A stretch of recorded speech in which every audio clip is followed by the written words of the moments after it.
नमस्कार। किस राशि का कौन सा ग्रह खराब होता है, हम इस पर थोड़ी सी चर्चा करेंगे।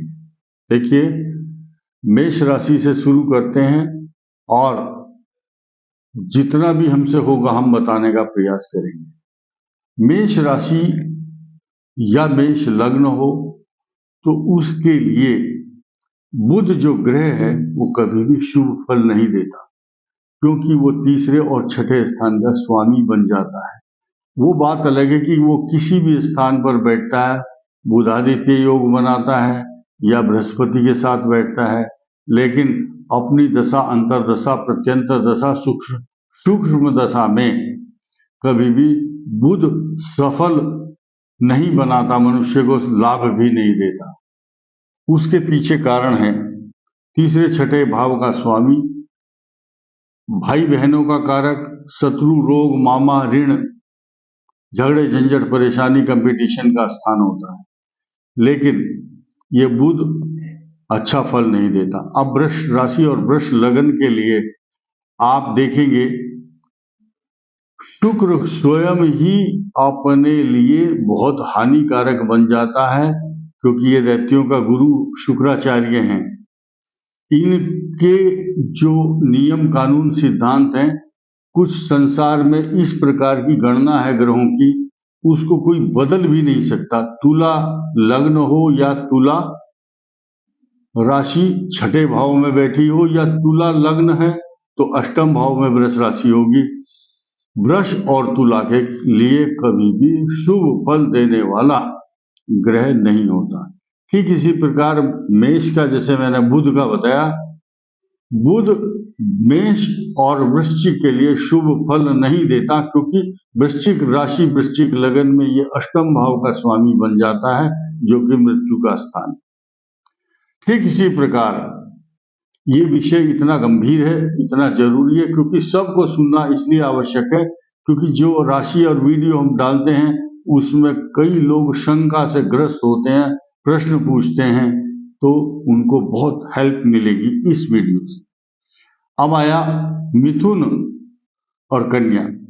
देखिए, मिथुन का जो छठे भाव है वो मंगल है।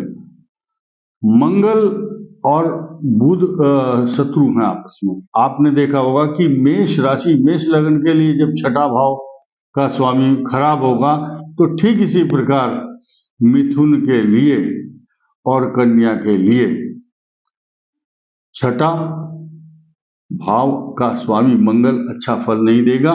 ठीक कन्या के लिए अष्टम भाव का स्वामी होगा। ये एक दूसरे के विपरीत कार्य करते हैं, मंगल और बुध की राशियां। तो ये बहुत गंभीर विज्ञान और ऐसा गंभीर विषय है कि बहुत देर से समझ में आएगा, लेट समझ में आता है। हमें तो स्पीड है, हमारी आदत है रोज की बोलने की, तो आपको बैठ करके इसका गणित का सामंजस्य देखना है। कन्या लगन के लिए मंगल का शुभ फल इसलिए अच्छा नहीं है क्योंकि वो अष्टम भाव का स्वामी है। तुला का मैंने बताया, वृष और तुला का एक जैसा ही नुकसानदायक फल देगा। कौन? वो आत्मघाती फल देता है, शुक्र, तुला में और वृष में। अब आता है वृश्चिक। वो मैंने बताया कि बुध इसके लिए अच्छा फल नहीं देता, और इसके साथ साथ मंगल छठे भाव का स्वामी वृश्चिक लगन में होता है, वृश्चिक राशि के लिए भी। जब इसकी अंतरदशा प्रत्यंतर आती है, वृश्चिक राशि हो या लगन हो, शत्रु अपने ही घर के लोग इसको काटने को दौड़ते हैं, नुकसान देते हैं, इसके खिलाफ मुकदमा लिखवाते हैं, फॉल्स एलिगेशन लगाते हैं। ये वृश्चिक और मेष के लिए अक्सर होता आया है, सृष्टि का नियम है। अब आया धनु और मीन। धनु और मीन के लिए मंगल तो वरदान होता है, और इसके अलावा इनका जो छठा भाव है,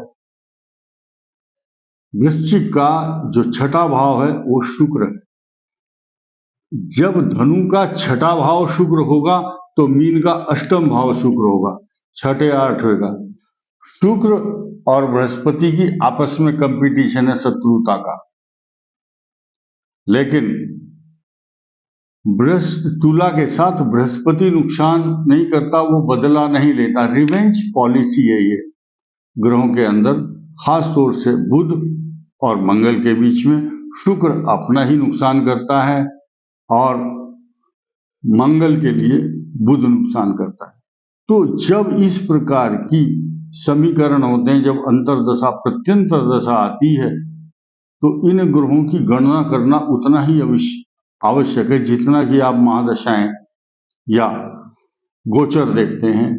तो आज इस गंभीर विषय को मैंने इसलिए आवश्यक समझा कि जब आप अपनी कुंडली का अध्ययन करते हैं तो आपको पता होना चाहिए कि आपके लिए कौन सा ग्रह नेगेटिव इफेक्ट देगा, कौन पॉजिटिव इफेक्ट देगा।